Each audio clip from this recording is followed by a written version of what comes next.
All right, so our lovely little Miss Sophie did have to go up for another little pee break, so no worries. So as we were discussing a little bit with our place and working a bit with Stay, good job, cutie. I'm just gonna warm her. She's like, and I'm already winded. The babies get so tired by the end of the day, even though we work on little skills throughout it, and I try to videotape like their best little sessions. By the evening or sort of more the afternoon, they get a little bit more winded. Ready? So we'll do a little bit more with going onto our little bed. She's like, where'd the darn snack go? So we're going to try working a little bit with the beginning stages of the stay, like I mentioned earlier. We're just going to build in that maybe going to the target has value. So even if in the beginning you have to lower the criteria and get just the beginning stages of a certain skill, still better than giving nothing for any small little glimmer or attempt at the behavior. So let's say again, I'm going to toss a little item right onto our food item right onto our bed. I'm going to go ahead and feed, yes, for even having the front feet on her target. She has been doing really well with this in class too, which has been awesome.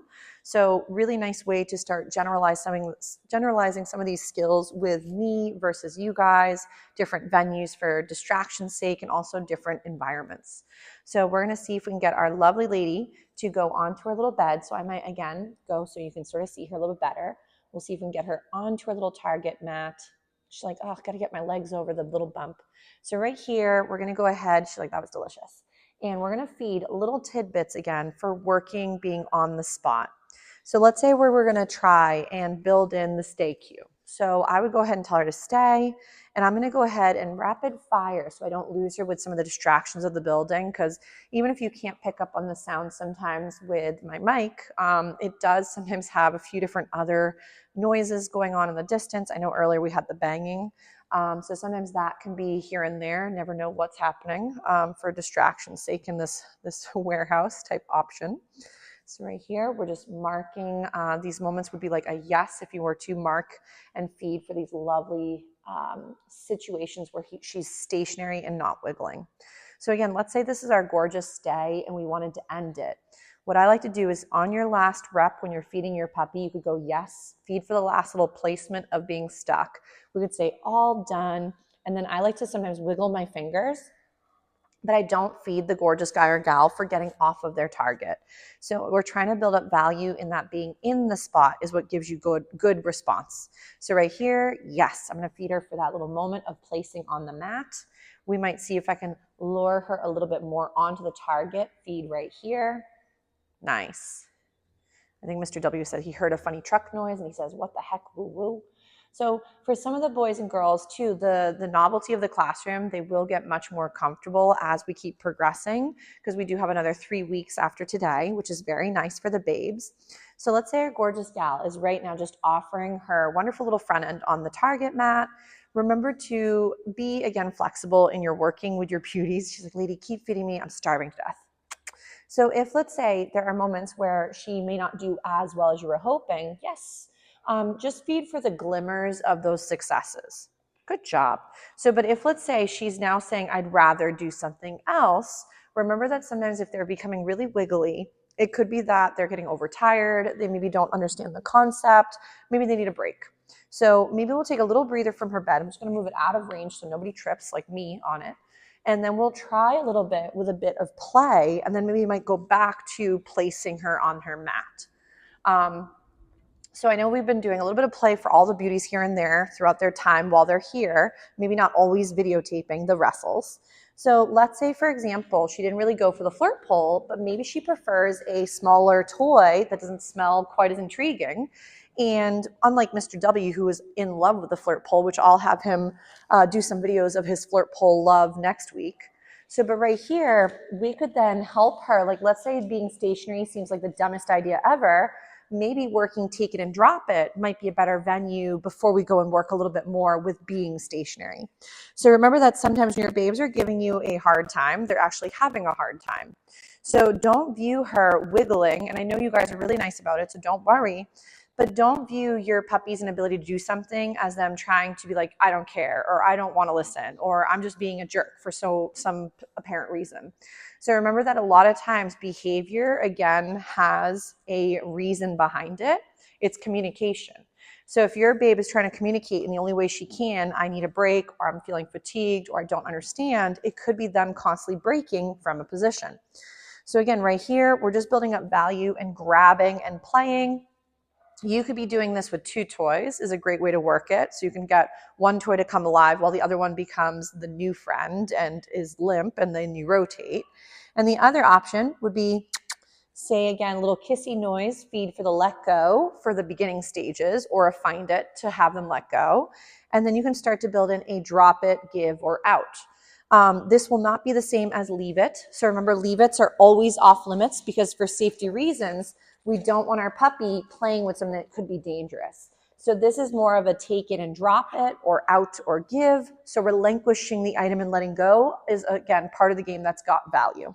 So right here, let's say she caught the critter and we want her to let go. I might go right here, drop it, and then feed for the letting go. And then put a couple tidbits on the floor. If I could talk today, my brain is, I guess, melted.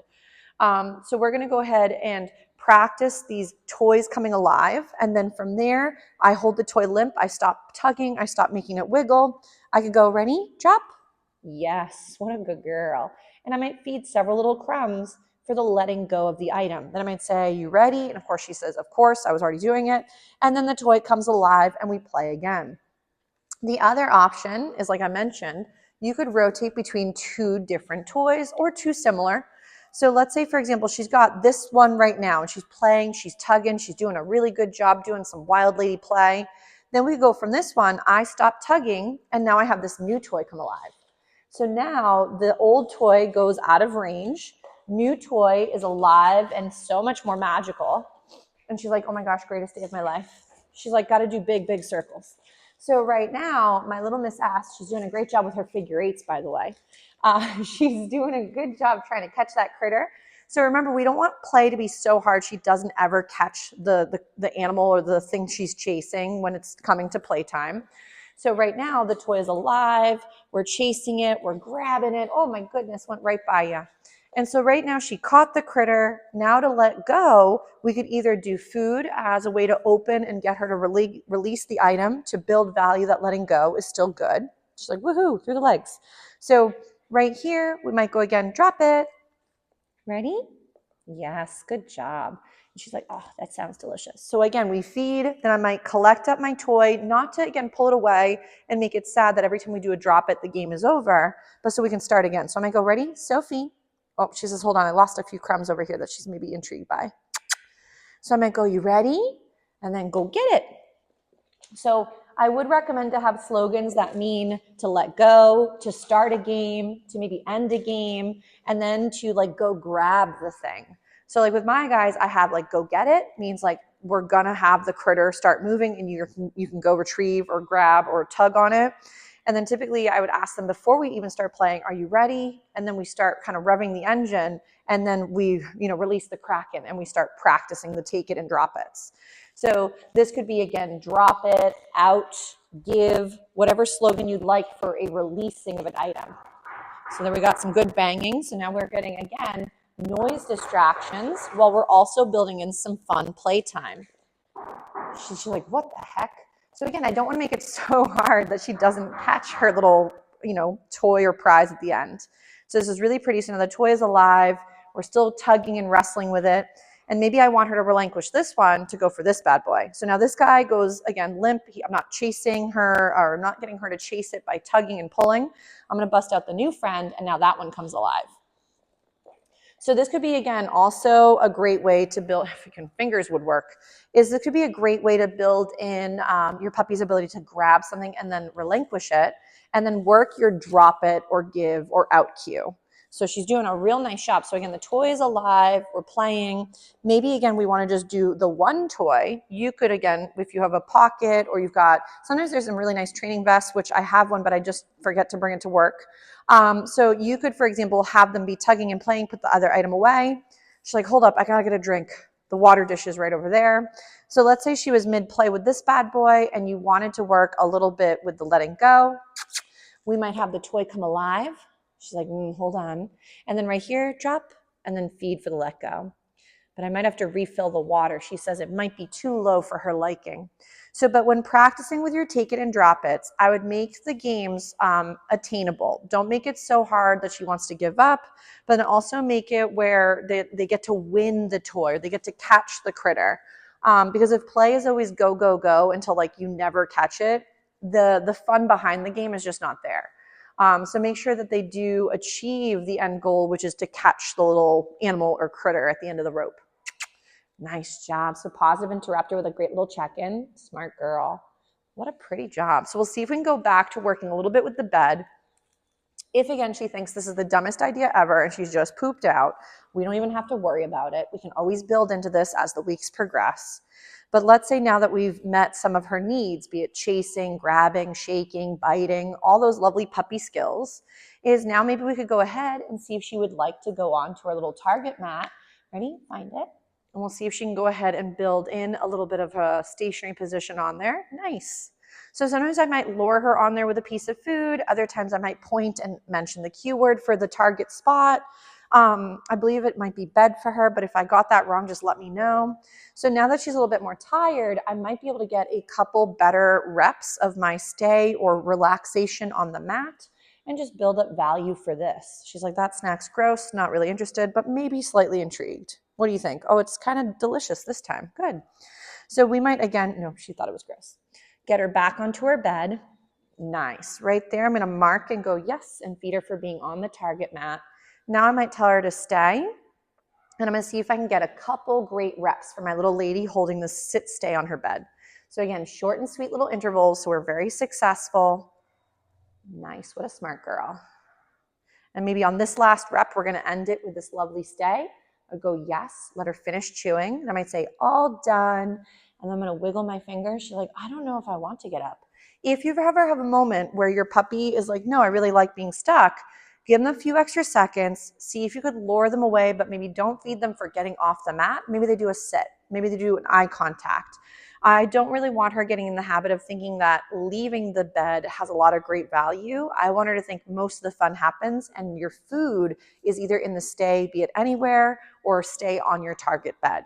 But I don't use the weights for the bed. So weights could happen everywhere except for your bed. Stays could happen everywhere and the bed. She's like, guys, there's a funny choo-choo train. So we'll give our gorgeous Miss S a little breather. She really did a stellar job. Maybe I'll do one more little recall if I can get one out of her. Let me grab a nice goodie. Ready? Sophie, come.